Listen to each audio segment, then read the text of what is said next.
If your 2022 goals are equal parts wanting to learn a new hobby like sewing and also wanting to stay on a budget, then this video is for you. Learning a new hobby, especially sewing, can be pretty expensive with the machine and the materials and the lessons and all of that stuff, but I'm going to tell you some cost-effective ways on how to learn how to sew and also do so on a budget. So before we get into it, if you are not yet subscribed, I would really love if you do that. This is a space where I talk about making your own clothes, knitting, sewing, all that good stuff. So I would love if you could join me on my handmade clothing journey. And without waiting any further, let's get into my top 10 tips for learning how to sew on a budget. Number one is use YouTube to learn how to sew. There are so many great tutorials and I understand that it can be really overwhelming. So I'm going to break down how to do this really quickly.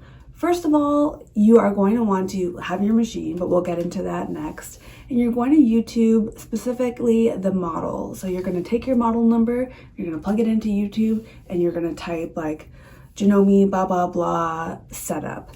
And then someone on YouTube is going to show you how to set up your machine. If it's not the exact model, it may be something similar. A lot of times, well, most sewing machines honestly set up quite similarly, but even if you're using like a Janome tutorial on how to set up a Janome machine, you're probably going to be okay. So that's the first thing that you want to do is use YouTube to find a tutorial on how to set up your machine. And then you're probably going to find other things within that person's channel on how to, sew a basic stitch on that machine, how to do zigzag, how to finish a hem, all that stuff. So look through those channels and just find the very basics. The first things that you're going to want to look for are, like I said, a basic sewing a straight stitch. You're going to want to look for how to sew a zigzag stitch. You're going to want to learn some basic information about sewing machine tension and making sure that you have that all set up correctly. And then you're going to want to have like a basic tutorial on how to finish seams. That's honestly it. Play around, go from there, and you will find the YouTube videos kind of build up on themselves, but that's a good start. Speaking of sewing machines, buy one secondhand or borrow one. I borrowed mine for 6 months before I bought one new, and this helped me decide if I even wanted to learn how to sew. And then when it was time to actually buy one, I knew what I wanted in a machine. Another option, if you cannot borrow one from a friend or a family member, see if you have a tool library in your city or nearby that you can borrow one and try it out. If neither of those options are available, you can easily find one secondhand for an affordable price, or at least one that's within your budget. It doesn't have to have all like the fancy bells and whistles. Some things that are nice for it to have are a buttonhole option or even a one-step buttonhole.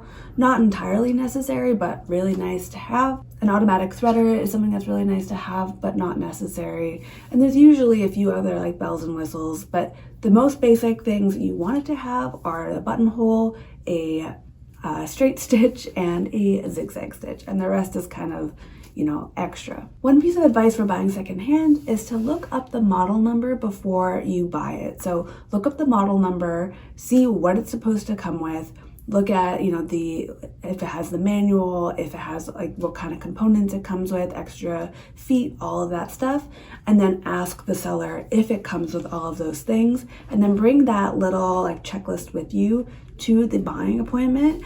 And again, make sure that it has everything that it's supposed to have. If it doesn't come with the manual, that's okay. One thing that you can do is you can Google the model number, find it online, usually free or like quite cheap, I think. But I'm not entirely sure if they're all cheap or free, but from what I've seen, they are.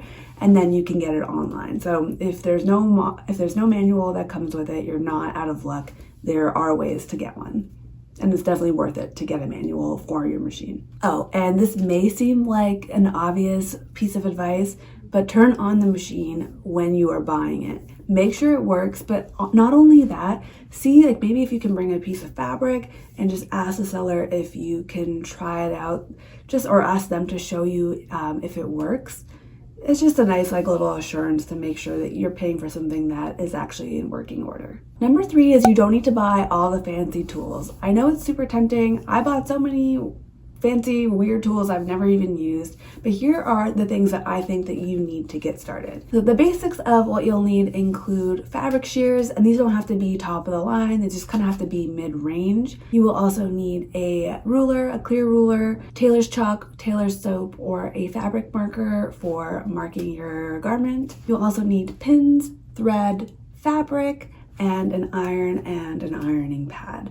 Those are kind of the main things. You don't have to get the top of the line for all of those things, but again, you don't want to invest too much money in scissors or all of that stuff because we're making sure that we like the hobby. We're kind of vetting it at this point before we invest into it. Number 4 is my favorite, and it is to buy your fabric secondhand. So I will usually get some at the thrift store, at estate sales, or I will also look at fabric destashing like Facebook groups and online marketplaces. I buy a lot of my fabrics from the thrift store specifically, and you might feel like because you're thrifting that you are getting like a more like budget or like lower quality option, and I don't think that's always true. I've found some really awesome denim at the thrift store. I've also found some really nice like fleece and ribbing. Actually, this ribbing that I'm wearing was from the thrift store, which is so cool.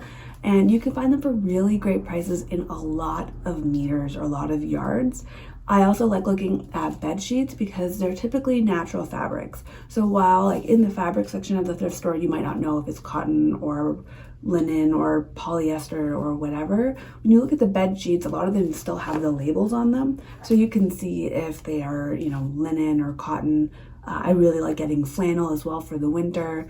And you can also start to play with like bigger fabrics like duvets or blankets for making coats. There's so many good options at the thrift store, and it can be really affordable. Thrift stores and estate sales and like online also has a lot of vintage or secondhand patterns.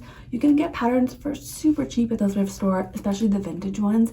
They're not always very beginner friendly, I will say that about vintage patterns, but they are super fun, and you can usually find tutorials for them online or look up, different techniques as you go. But I love finding vintage patterns, and you can find usually at my thrift store, they'll give you like 2 patterns for like $1 or $2.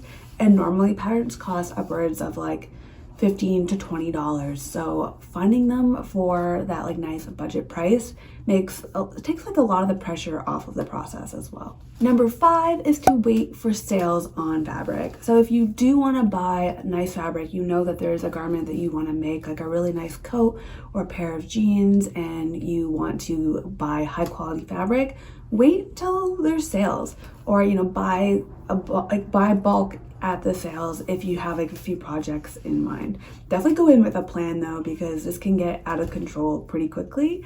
But I like to do this where I make a list of the things that I want, and then I kind of monitor for sales. So I know a few of the fabric stores that I like do sales maybe every few months or so, and so I kind of keep an eye out. I subscribe to their mailing list, and if they do go on sale, I usually get an email and I can go right to the website and buy my fabric on sale. This is really nice for more expensive fabrics that you may not buy at full price, but become more of an option at a sale price. Number 6 is to get free patterns online. I just posted a video of 16 beginner-friendly patterns for the winter, and there are 9 free patterns included in there. So you'll definitely want to go check those out. But there are a ton of resources for free beginner sewing patterns that are accessible online. All you have to do is print them out, and it's a great way to try new patterns and also save a ton of money, because like I mentioned earlier, patterns can be super expensive. Speaking of online patterns, if you have access to a printer, number 7 is to print your patterns at home.